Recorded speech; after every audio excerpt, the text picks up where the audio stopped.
أعوذ بالله السميع العليم من الشيطان الرجيم من حمزه ونفخه ونفسه بسم الله الرحمن الرحيم ربي يسر ولا تعسر وتمم بالخير ربي زدني علما وما كان الله ليضل قوما بعد إذ هداهم حتى يبين لهم ما يتقون إن الله بكل شيء عليم إن الله له ملك السماوات والأرض يحيي ويميت وما لكم من دون الله من ولي ولا نصير.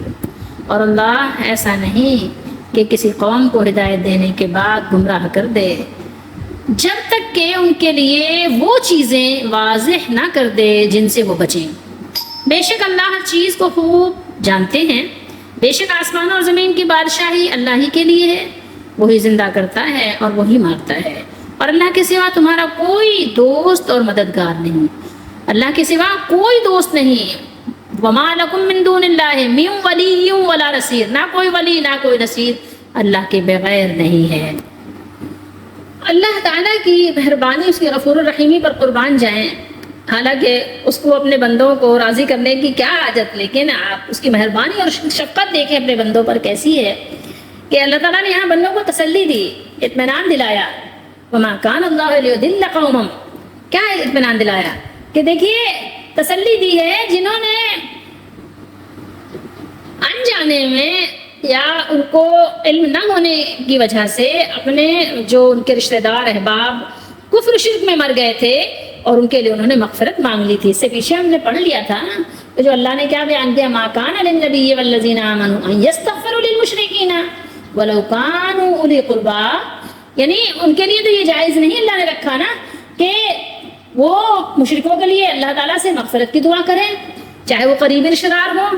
تو اب جن لوگوں نے کر لیا تھا تو وہ کیا کریں، وہ تو کر چکے ہیں دعا، انہوں نے تو اللہ تعالیٰ سے مغفرت مانگی تھی نا ان لوگوں کے لیے. تو یہاں اللہ تعالیٰ نے بتایا کہ اللہ تعالیٰ کسی پر اس کے مسلمان ہونے کے بعد گمراہ ہونے کا حکم نہیں لگاتے جب تک کہ اس کے لیے یہ واضح نہ کر دیں، اس پر بات واضح پوری طور پر صاف طور پر کھل نہ جائے کہ یہ کام منع ہے، یہ کام جائز نہیں ہے، فلاں کام ناجائز ہے، اس سے بچو اور اپنے آپ کو بچاؤ. یہاں اللہ کا حکم آ گیا ہے.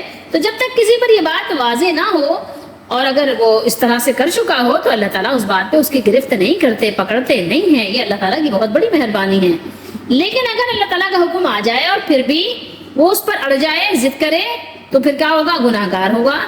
اور پھر کہیں ایسا نہ ہو کہ اللہ تعالیٰ کی آپ نافرمانی کر کے اور پھر شامت اعمال آپ کو گھیر لے اور پھر آپ کا رخ پھیر دیا جائے اور آپ گمراہی کی طرف چلے جاؤ.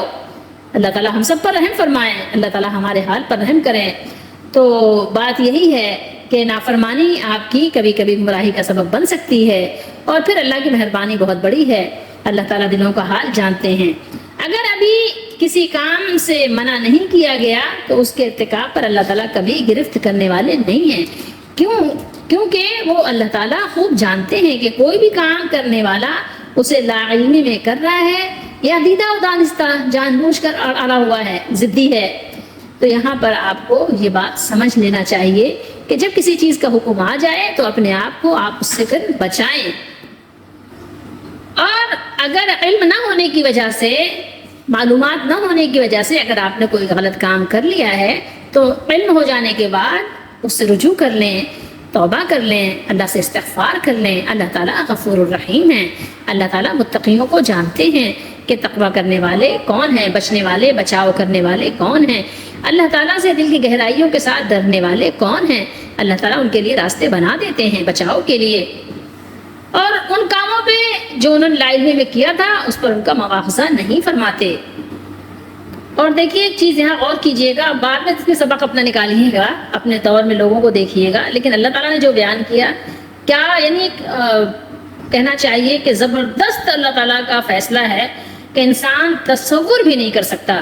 کہ دیکھیے جب تک کہ اللہ تعالیٰ اتمام حجت نہیں کر دیتے، یعنی آپ کو اللہ تعالیٰ تمام دلائل، تمام اللہ تعالیٰ آپ کو نشانیاں، آیات، یعنی سب کچھ پہنچاتے ہیں، دکھاتے ہیں، اس کے بعد ہی مواخذہ کرتے ہیں.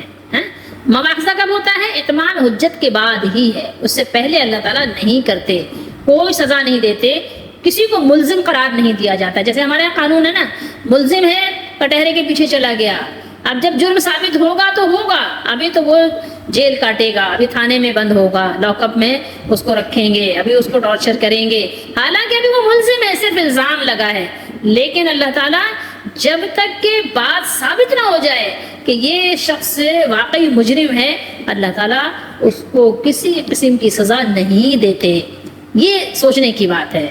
اتنی زبردست بات اللہ کے سوا کسی کی نہیں ہو سکتی. اور اللہ تعالیٰ نے اپنے نبیوں کو، رسولوں کو جو بھیجا وہ اسی طریق پر بھیجا. ایسے مہربان انبیاء علیہ السلام تشریف لائے ہیں کہ انسان تصور بھی نہیں کر سکتا ان کی مہربانیوں کا.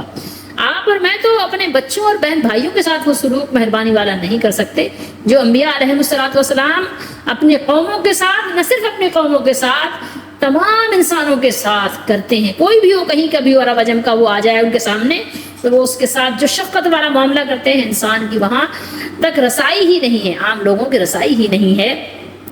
اللہ تعالیٰ نے اپنی ذات پاک اور اپنے مبنی بر عدل و انصاف فیصلے کے بارے میں یہ فرمایا ہے کہ وہ کسی قوم کو پیغام پہنچانے اور ان پر حجت تمام کرنے کے بعد ہی ان کو پھر مجرم قرار دیتے ہیں، ادروائز نہیں.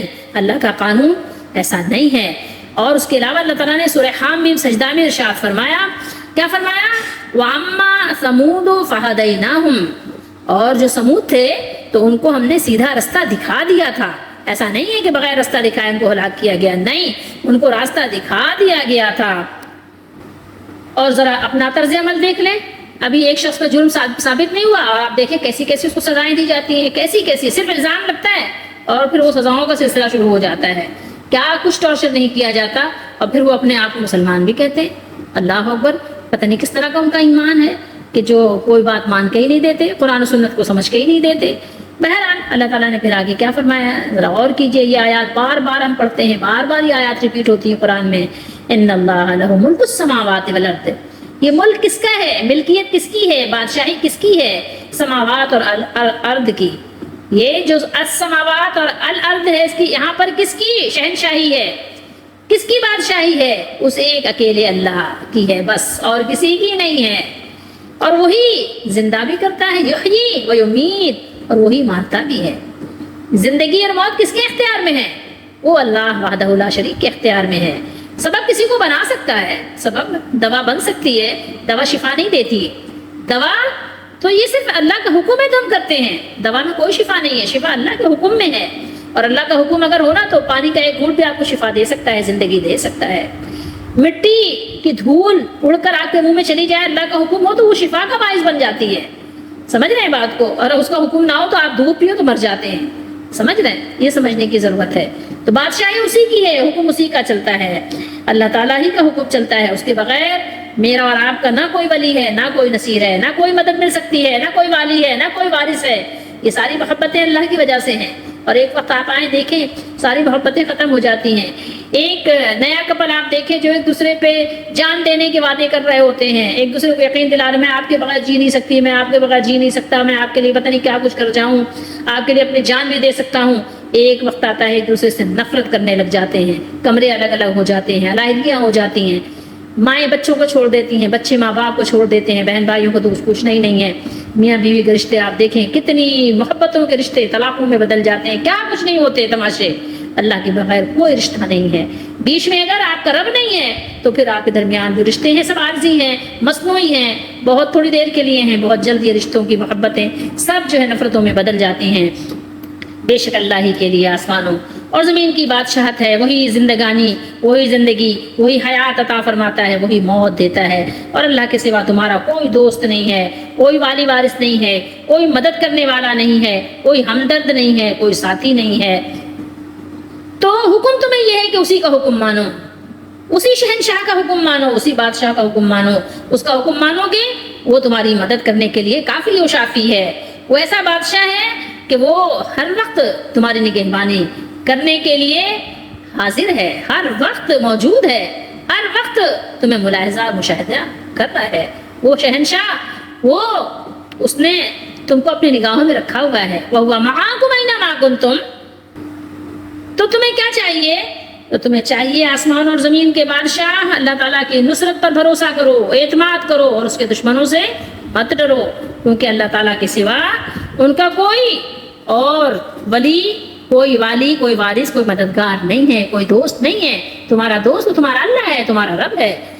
ٹھیک ہے. اللہ مولانا، اللہ مولانا، اللہ ہمارا مولا ہے، اللہ ہمارا ولی ہے، اللہ ہمارا مددگار ہے. تو یاد رکھو کہ جو کفر پہ مر گئے، جو شرک میں مر گئے، تو کفار سے ان کی زندگی میں اور ان کی موت کے بعد ہر طرح کی دلی تعلقی کا سبب یہاں اللہ تعالیٰ نے بیان فرمایا کہ آسمانوں کا اور زمین کا مالک صرف اللہ، زندگی دینے والا اور موت دینے والا صرف اللہ، تمہارا والی وارث، تمہارا دوست اور تمہارے کاموں کا متولی بنانے والا، سنبھالنے والا صرف اللہ. مشکل کے وقت اور دشمن کے مقابلے میں تمہارا مددگار صرف اللہ، اس کے سوا تمہارا نہ کوئی والی نہ مددگار. تو پھر اس کے دشمن کے ساتھ تمہارا کیا تعلق ہے، تمہارا کیا رشتہ ہے؟ جو اللہ کا دشمن ہے وہ تمہارا دوست کیسے ہو گیا؟ یہ کیسی دوستی؟ اور اس کے لیے پھر کیسی معافی، اس کے لیے پھر کیسی بس دوستی کی آہیں بھرنا. اللہ ہم سب پر رحم فرمائے، اللہ ہم سب کو ہدایت دے، اور ہمارے پیاروں کو بھی، اور ہمارے پیارے نبی صلی اللہ علیہ وسلم کی تمام امت کو بھی اللہ ہدایت دے. ان باتوں کو سمجھنے کی بھی توفیق دے، اور ان باتوں کو سمجھنے کی توفیق بھی ملتی ہے جب دل کی آنکھیں کھلتی ہیں. اللہ تعالیٰ سمجھ دیتے ہیں اس بات کی. یہ بات نہیں ہے کہ سارے رشتے بنائے بھی کس نے ہیں؟ اللہ ہی نے بنائے ہیں نا. دنیا میں آئے تو دنیا میں آنے سے پہلے بھی اور دنیا میں آنے کے بعد بھی سارے رشتے اللہ نے بنائے. ساری محبتیں جو دلوں میں ڈالی ہیں وہ اللہ نے ڈالی ہیں. یہ سارے رشتوں کی محبتیں اللہ تعالیٰ کی ڈالنے کی وجہ سے ہیں. ورنہ دیکھیں نا کتنی قومیں ایک دوسرے کے دشمن بنی ہیں، کتنے بھائی ہیں جو اپنے بھائی کے دشمن بنے ہوئے ہیں، بلکہ بھائی نے بھائی کو قتل کر دیا. اس کی مثال تو قرآن میں بھی موجود ہے. آپ دیکھیں تو صحیح، غور تو کریں. بھتیجوں کی تو بات ہی چھوڑ دیں، بھانجی بھانجوں کی تو بات ہی چھوڑ دیں. کتنے ایسے اباء گزرے ہیں جنہوں نے اپنے بیٹوں کو قتل کروا دیا، کتنے بیٹے ایسے گزرے ہیں جس نے اپنے اباؤں کو قتل کروا دیا. مطلب کوئی مثال نہیں ملتی. مطلب مثال سے مراد یہ ہے کہ کوئی انتہا نہیں ہے مثالوں کی کہ محبت اصل میں ہے. ساری محبت اصل کیا ہے؟ وہ صرف اللہ کی وجہ سے ہے. ان باتوں کو سمجھیے اور اپنی ساری محبتوں کا مرکز اپنے مالک کو بنا لیجیے. اور اس بات کا یقین رکھیے کہ زمین و آسمان کی بادشاہی اللہ کے لیے ہے. اگر آج آپ کے پاس کچھ ہے تو اللہ کو راضی کرنے کے لیے اپنے ہاتھ سے صدقہ خیرات کر کے اس کو راضی کر لیجیے. آج آپ کے پاس بہت بہترین موقع ہے اللہ کو راضی کرنے کا. ایک آپ کے پاس بہت اچھا موقع آیا ہے، ایک بہت اچھا چانس ہے آپ کے پاس، اس کو ضائع نہ کیجیے. اس سے بہتر موقع اب آپ کو نہ پہلے ملا تھا اور نہ اس کے بعد ملے گا. جب ایک دفعہ جسم اور جان کا رشتہ ٹوٹ گیا نا تو اب یہ موقع نہیں ملے گا.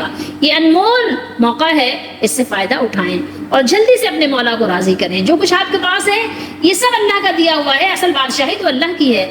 تو آپ جس عہدے پر بھی ہیں اپنے ذات سے، اپنے ہاتھ سے دوسروں کو فائدہ پہنچا کر جلدی سے اللہ کو راضی کر لیں، جلدی سے، اس سے پہلے کہ جو آپ کے ہاتھوں میں ہے، جو آپ کے قبضے میں ہے، وہ آپ سے چھین لیا جائے. اپنے مالک کو راضی کرنے کا یہ سنہری موقع ضائع مت ہونے دیجیے. یہ زندگی ملی ہے، ایک دن اللہ تعالیٰ یہ زندگی آپ سے لے لیں گے. جو آپ کو دی ہے یہ آپ سے واپس لے لی جائے گی. یہ حیات ابدی نہیں ہے، یہ عارضی ہے، اور یہ موت بھی ابدی نہیں ہوگی، عارضی ہوگی. تو اس لیے اس سے فائدہ اٹھائیں، اس سے پہلے کہ یہ موت واقع ہو جائے اس سے فائدہ اٹھائیں اور اپنے مالک کو راضی کر لیں. اس سے کیا ہوگا کہ آپ ہمیشہ کے لیے اللہ تعالیٰ کی رحمت میں، اللہ تعالیٰ کی نصرت میں، اللہ تعالیٰ کی مدد میں آپ ڈھانپ دیے جائیں گے اور اللہ تعالیٰ آپ کو کامیاب کر دیں گے. اللہ تعالیٰ ہم سب کو توفیق دیں. وما توفیق الا باللہ. اللہ تعالیٰ ہماری دستگیری فرمائیں، ہماری مدد فرمائیں، ہمارے کاموں کو بنائیں، ایمان پر ہمیں زندہ رکھیں اور ایمان پر ہمارا خاتمہ فرمائیں.